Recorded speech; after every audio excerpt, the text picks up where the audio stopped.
Hi, this is a special edition of Just Wanna Quilt. It's Just Wanna Quilt in Nebraska. For the next 2.5 weeks, I will be in Nebraska at the International Quilt Museum. And as part of that, we're doing a ton of interviews and experiencing all that is the International Quilt Museum. These are kind of on the road, even more researchy than usual, and we won't have the background music because I'm going to try to just throw them up as quickly as possible. So welcome to this special series of Just Wanna Quilt in Nebraska, and I hope you enjoy it. Again, these are my interviews and raw interviews of trying to understand the role of museums in our culture, in our life, in the space of creativity, and then also sort of specifically looking at the museum here, the International Quilt Museum, and learning as much as we possibly can about it over the next couple of weeks. So I hope you enjoy this series. Again, it's a special series of Just Wanna Quilt in Nebraska. No music, just me. And again, this is Elizabeth Townsend-Gard. I'm a law professor at Tulane University. And I just want to quilt and learn about everything about quilting. And so here's the first one.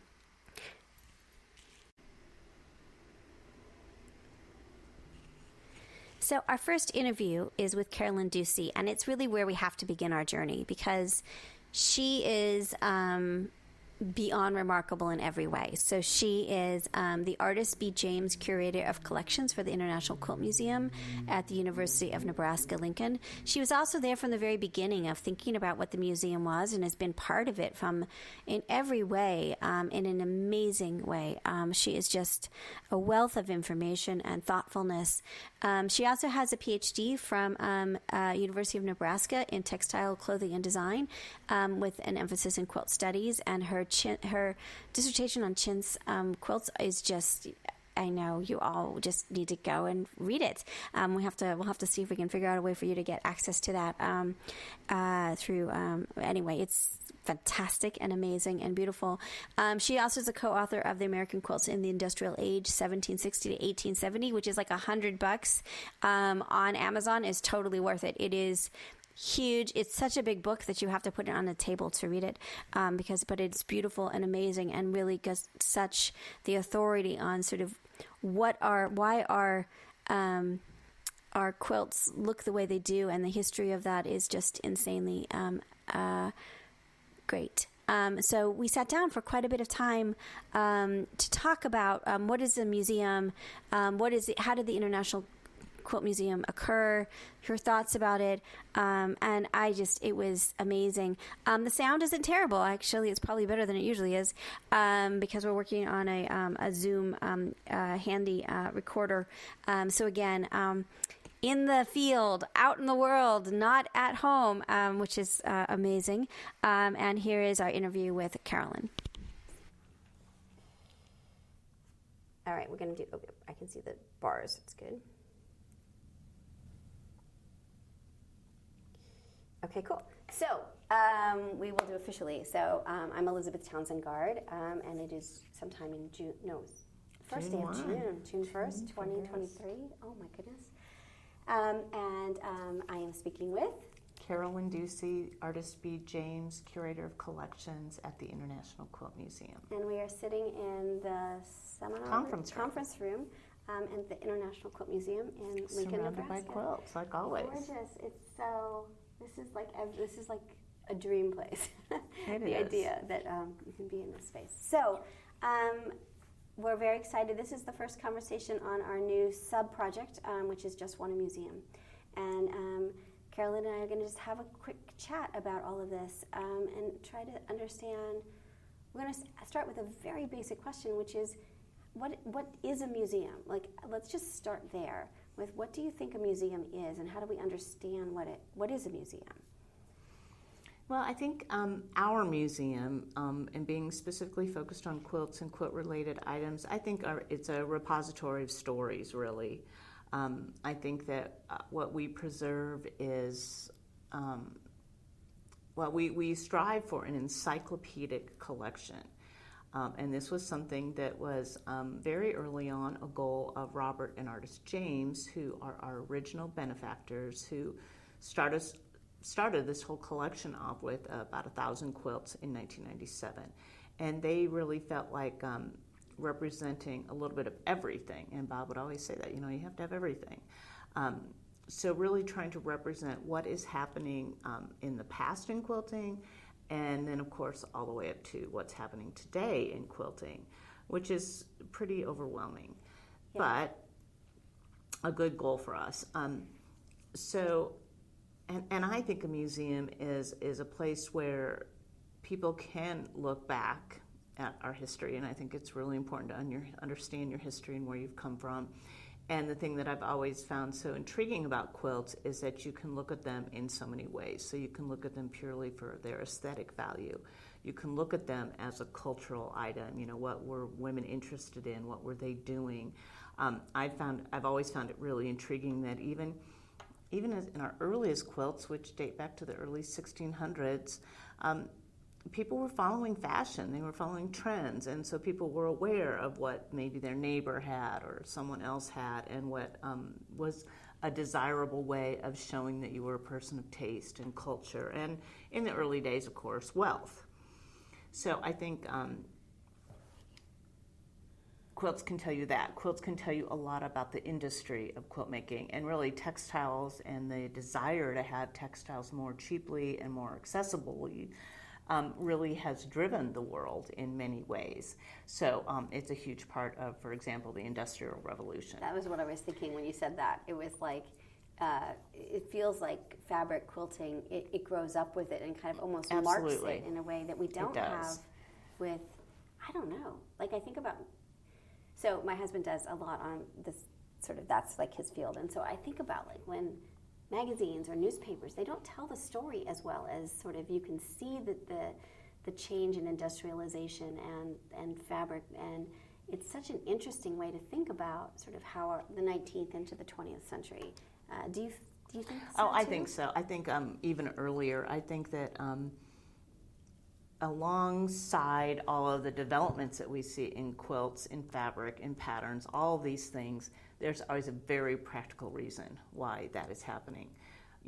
Dyes become more available. People find a new way of producing a dye that's much less expensive. And really early on, you think about it, textiles were a luxury item. Now, we're talking about a very specific type of textile, because if you think about it, I think that's the other reason why people are so drawn to textiles, is that they are just an integral part of our lives, from, you can say from the start of your day, but really you're getting out of your bed, you're sleeping in textiles, you're dressing in textiles, you're wrapping yourself in a towel after your shower, your car, everything that we do is so much related to that.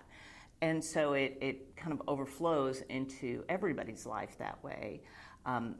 And it was always this push, like, how can I get a hold of that really desirable textile really early on? Then how can I produce that textile? How can I, be the first one to sell more? And the way that countries like England tried to prevent the United States from getting technology so they could hold onto the market. So it's very much a big business. And so you can look at it that way. So when because people always say, if I say I work at a quilt museum, people say, oh, what, do you sew? And I do sew. I love to sew. I'm not a great quilt maker, but I do sew, and that's what led me to quilting. But it's the fascination about how you can use it as a starting point to look at all kinds of different angles. And I also think it's really interesting because the quilts really show how, as much as we think we're modern and we're doing our unique things today, we're really drawing upon all those traditions. 300-400 years of tradition is still culminating in what we're doing. And then it's also really pushing us into the future. So I feel like there's, as I like to say, there's something in quilting for everybody. Yeah. And I think that here at the museum, that's one of the reactions we get most often when visitors come in, especially, say, a man who's coming with his quilter wife, or even quilters who just don't know history, maybe, or maybe don't know the international scene, which is really relatively new, the knowledge we have accumulated over international traditions. So when people come into the museum, they just say, I had no idea. I didn't even know what I was getting into. Now, they always want to see traditional quilts. They want to see what they have in their head. Right. Yeah. Yeah. But then we can tack onto that experience, the experience of something they've never known about or never thought about. Right. So it's really fun. And I love chatting with visitors and just, if I run into somebody in the hall, I just ask them how their visit's been, or have they been surprised by something, or people just repeat that so often that they just really had no idea. I think so. Yesterday was the first time I had been here. I've been eager to get here many times, but got here. What struck me was the architecture, that it is breathtaking, and it changes the way you even look at the quilt itself. Absolutely. That the grandeur of the building and the massiveness of the ceilings and the beauty of it. And I'm curious about the role of architect. I mean, I had thought about it, but not really. It was stunning and overwhelming and just amazing yesterday, that moment. And I'm curious about that in terms of your museum and sort of how that happened, but also museums in general. How important do you think the space of the museum itself, the architecture, is to telling the stories of the objects that are in the museum? I think it's absolutely a part of presenting that story, because just the fact that we have a quilt museum, that alone elevates this to something that people should pay attention to. And then when you have a beautiful building like ours that is such a presence here on campus, even if people haven't come to see us, they're always like, oh, I've been really intrigued by that building. I really wanted to know what that was. And I don't know if you know the history of the building. Robert Stern was our, Robert A.M. Stern was our architect. And so the building is very much all tied into the form of a quilt. So our beautiful glass front, when you're in the reception hall, if you look at it, you'll see that, first of all, it's all rectangles and squares, so it's a quilt pattern. There's frosted glass that runs through it. That's the symbol of the quilting stitches that run through the quilt. The reception hall, that beautiful space, is in the shape of the eye of the needle.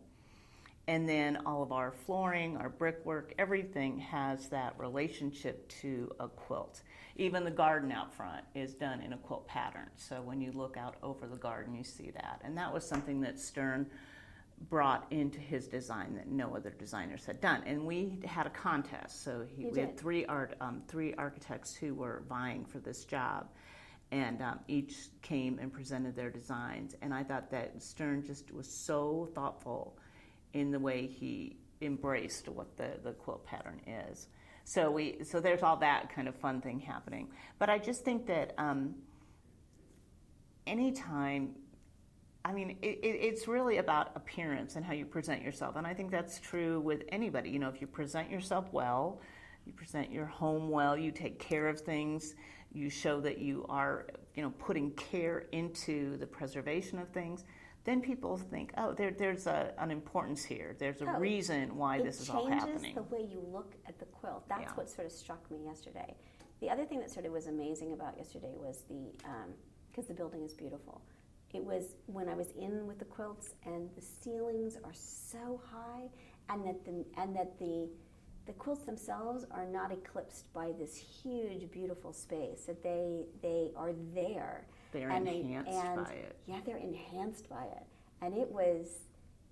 I took a little video to show people, and it was just like, that was like the conversation that we were all having, was just like, wow, like, how does a building make quilts even better? And that to me seemed amazing. That, you know what I mean? Well, that was a very conscious decision on our part, because we had shown quilts at the Sheldon Museum here on campus, and they have tall ceilings, and we were like, that feeling, the grandeur that you get from that space, but also the way it does really, it's interesting because we work with the quilts so often flat on the table, so you get to be up close and personal with them and work with them. But then when they go on the wall, I always say they kind of stand up straighter or something. There's something about elevating them to the wall that really also adds a lot of gravitas to the medium. But it's an interesting contrast, because especially with traditional quilts, like I said, people want to see something they're familiar with. So they may not understand that how they're feeling about that quilt on the wall, because it might be something that was very personal to them. So they might see a double wedding ring quilt, which is really prominent in the Midwest here,